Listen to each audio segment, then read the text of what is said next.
ఆ కోడికత్తి సీను ఇప్పుడు కోడికత్తితో పొడిచేటటువంటి వాడు కోడికత్తి సీన్ అవుతాడు.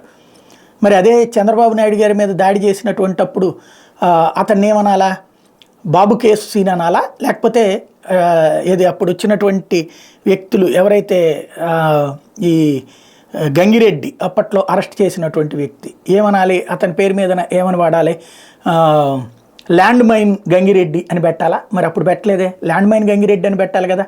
మరి చంద్రబాబు నాయుడు మీద హత్యా ప్రయత్నం కేసులో గంగిరెడ్డి అని ఎందుకు రాసుకొచ్చారు అంటే, చంద్రబాబు గారి మీద చేస్తే వాడు దుర్మార్గుడు, అదే జగన్ మీద హత్యా ప్రయత్నం చేస్తే వాడు మంచోడు అవుతాడు.